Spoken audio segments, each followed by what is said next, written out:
आज हम लोग है ना यहाँ पे मार्कशीट सीखेंगे और मार्कशीट में एवरेज एंड परसेंटेज दोनों में क्या डिफरेंस है वो हम लोग डिसाइड करेंगे और आप लोग को वो एक्सप्लेन करके हम लोग समझाएंगे। ठीक है, तो हेलो दोस्तों, ये है मार्कशीट जिसमें हम लोग हेडिंग दिया है नेम, यानी कि स्टूडेंट का नाम है, और यहाँ पे एसएस और यहाँ पे मार्क्स नहीं दिया है राहुल का। हम लोग मार्क्स लिख देते हैं 30, 45, 75, 10, 78 और 65। अभी हम लोग सभी मार्क्स का टोटल हम लोग टोटल में दिखाएंगे, यानी कि यहाँ पे लिखेंगे is equal to sum, bracket में फर्स्ट कॉलम हेडिंग यानी कि 45 हमारा बी में है और फोर्थ नंबर में है, तो हम लोग यहाँ पे लिखेंगे B4 जेम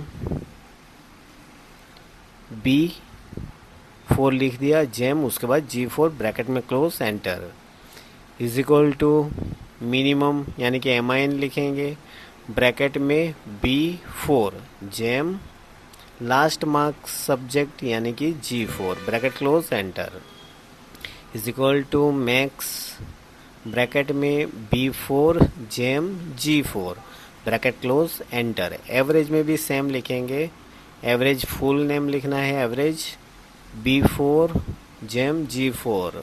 एवरेज का स्पेलिंग में ध्यान देना है। ग्रेड वो हमारा कंडीशन के हिसाब से आएगा और एवरेज से आएगा, तो यहाँ पे हम लोग एवरेज का परसेंटेज पॉइंट के बाद डेसिमल कम कर दिया है, ये सेंटर में भी कर दिया, इज इक्वल टू इफ, लेकिन यहाँ पे एवरेज का क्या अलग अलग सारे एवरेज होना चाहिए, यहाँ पे एक ही है, फिर भी हम लोग फॉर्मूला लिख देते हैं, बाद में ड्रैग करके ले लेंगे। If bracket K4 greater than कितने से ज़्यादा रहेगा तो A ग्रेड, वो सब डिसाइड करना पड़ेगा, यानी कि हमें यहाँ पे पूरा डिटेल लेना पड़ेगा एवरेज का, फिर भी हम लोग अपने हिसाब से लिख देते हैं। 70 से ज़्यादा रहेगा तो A ग्रेड देते हैं। If bracket K4 greater than 60 से ज़्यादा रहेगा तो B ग्रेड देते हैं, comma if bracket K4 last condition में हमें लेस देन रखना है और 60 से कम रहेगा तो C ग्रेड। क्लोजिंग ब्रैकेट हमारा 3 टाइम्स आएगा, ये एरर कुछ आया है उसको क्लोज कर देते हैं। क्लोजिंग ब्रैकेट 3 टाइम्स रहेगा और उसके बाद हम लोग एंटर करेंगे। यहाँ पे क्या मिस्टेक है, यहाँ पे कोमा छूट गया है 70 के बाद, वो कोमा रख देंगे। उसके बाद हम लोग एंटर करेंगे तो हमारा आंसर डेफिनेटली आएगा। ओके, उसके बाद पास फेल वो हमारा मिनिमम से आएगा, इसमें भी इजिकल टू लिखेंगे इफ़ ब्रैकेट मिनिमम हमारा कौन से कॉलम में है, I में है, तो I यानी कि I4 रहेगा ग्रेटर देन, इसमें हम लोग डिसाइड करेंगे कितने से ज़्यादा रहेगा तो पास और कितने से कम रहेगा तो फेल। हम लोग डिसाइड किया है 33 से ज़्यादा रहेगा तो पास और 33 से कम रहेगा तो फेल।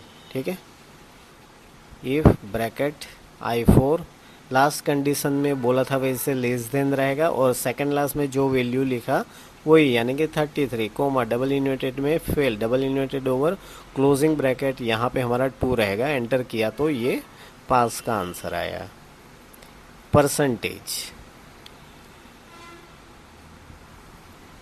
परसेंटेज में हम लोग टोटल लेंगे,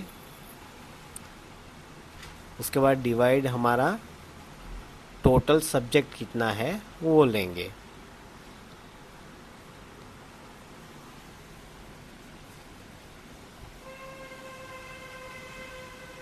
और एंटर, ऐसे आंसर आएगा। ठीक है दोस्तों, तो इतना समझ में आ गया। इस वीडियो को कंटिन्यू रखना है, इसके बाद हम लोग एवरेज और परसेंटेज दोनों में क्या डिफरेंस है वो देखेंगे। यहाँ पे दिया है average is equal to total of value divide number of value. Example 5 छात्रों के मार्क्स है और उसी छात्रों का यहाँ पे टोटल शो किया है, टोटल है 400 और स्टूडेंट हमारे 5 है, एवरेज का formula total of value divide number of value, यानी कि टोटल वैल्यू 400 और number of value divide 5 is equal to 80, यानी कि हमारा एवरेज 80। और यहाँ पे दिया है परसेंटेज, प्रतिशत। परसेंटेज बनती है कि कुल 100 में से कितना प्राप्त हुआ। Percentage is equal to obtain marks divide total marks into 100। किसी छात्र ने 500 में से 400 अंक प्राप्त किया है, परसेंटेज 400 डिवाइड 500 इंटू 100, यानी कि हमारा 80% आएगा। यानी छात्र ने कुल अंकों में से 80% प्राप्त किया है। तो हेलो दोस्तों, आपने ये वीडियो देखा मार्कशीट कैसे बनाते हैं और दोनों में क्या डिफरेंस है।